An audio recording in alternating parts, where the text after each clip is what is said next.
Student क्या करे, parents क्या करे, इसकी जवाब मैं आपको देना चाहूंगा। पहला, जब आप कोई भी कॉलेज, इंजीनियरिंग कॉलेज सेलेक्ट कर रहे हो, when you are trying to select engineering college, आप कॉलेजेस को शॉर्टलिस्ट कर रहे हो, से X, Y, Z 3 या 4 इंजीनियरिंग कॉलेज शॉर्टलिस्ट करते हो। शॉर्टलिस्ट करने के बाद उस कॉलेज के एलुमनाई से कांटेक्ट करने की कोशिश करो। वो बहुत ही जरूरी बात है कि आप एलुमनाई को कांटेक्ट करो, वो भी रिसेंट पास आउट एलुमनाई नहीं, वो एलुमनाई, वो स्टूडेंट जो 3-4 साल पहले उस कॉलेज से पास किया है, उनसे मिलो और उनसे पूछो कि वो अपनी करियर में कहां है, वो कितने सक्सेसफुल है अपने करियर में, इंटेलेक्चुअल ग्रोथ के मामले में, फाइनेंशियल ग्रोथ के मामले में, इमोशनल ग्रोथ के मामले में, और आपको सारा चीजें समझ में आने लगेगी। आप पूछोगे कि इसका क्या पैमाना हुआ, तो मैं आपको बताता हूं, अपने करियर में सक्सेसफुल होने के लिए 3 चीज का होना बहुत ही आवश्यकता है। Number 1, passion and interest in things that you are doing. आप कितने पैशनेट हो अपने चीजों के लिए। नंबर 2, प्रिपेयर्डनेस, आप कितने तैयार हो।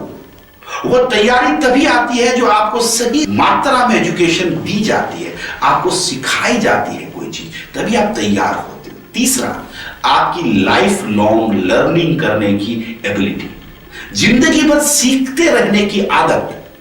और यह आदत तभी बनती है जब आप सही मायने में सही फैकल्टी और सही टीचर और सही गुरु के निगरानी में आप पढ़ते हो। तो इसके लिए कॉलेज का सबसे पहला क्राइटेरिया प्लेसमेंट नहीं, उनके उस एलुमनाई से मिलना है। वो एलुमनाई आपको बताएंगे कि ये कॉलेज सही है नहीं।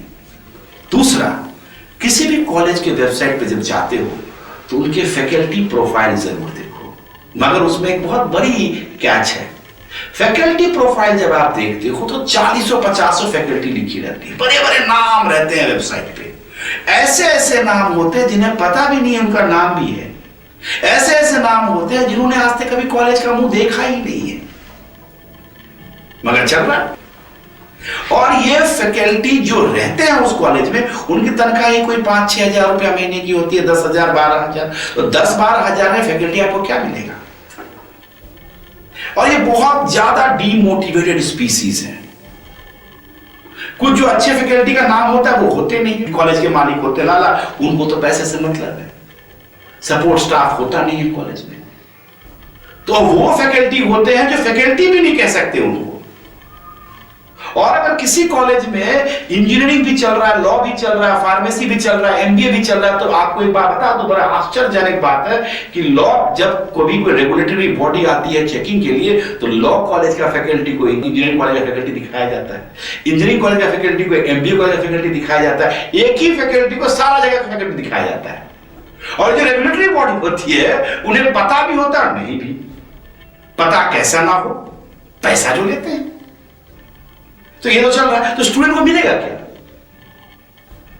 और कुछ तो कमाल के पीएचडी है, आजकल के तो पीएचडी का रेट चल रहा है 1.5 लाख से 2.5 लाख।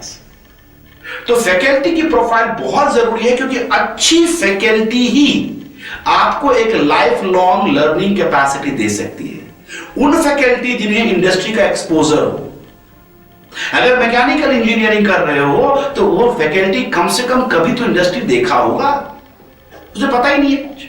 बीटेक किया या एमटेक किया, किसी पार्ट टाइम से पीएचडी खरीद ली, और अच्छे फैकल्टी आपको इस कम दाम में मिलेंगे भी नहीं, कॉलेज जानता है।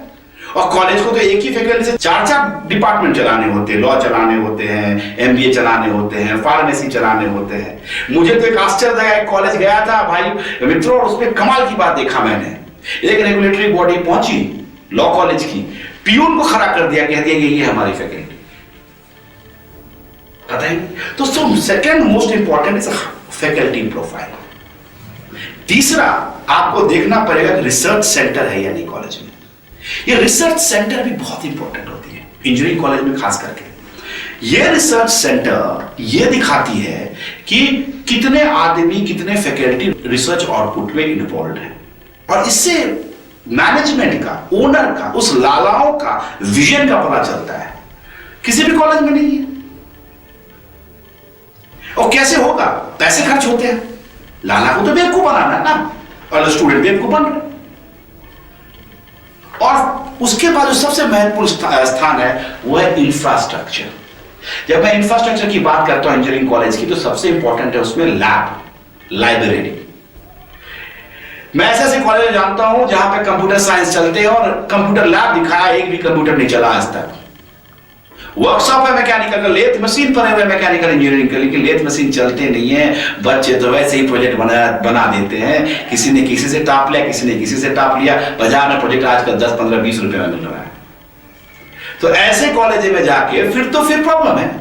फिर आपके पास डिग्री तो होगा, क्योंकि डिग्री के लिए पास करना बड़ा आसान आता है। एक छोटी सी पब्लिकेशन आती है, एक रात में पढ़ो और आप पास करोगे। और मैं आपको कमाल की बात बता देता हूं, एक यूनिवर्सिटी में एक बच्चे से पूछा गया, वो इंजीनियरिंग का स्टूडेंट था, और वो इंजीनियरिंग का क्वेश्चन पे उसने हनुमान चालीसा लिख के आया था और वो पास था। ये सारे स्टेट यूनिवर्सिटीज हैं, ऐसे यूनिवर्सिटी चलते रहते हैं। तो ये criterias are important. You should talk to alumni, you should go and see the faculty profile, you should see the infrastructure, you should see whether they have a research center or not in the college. आपको एरिक्स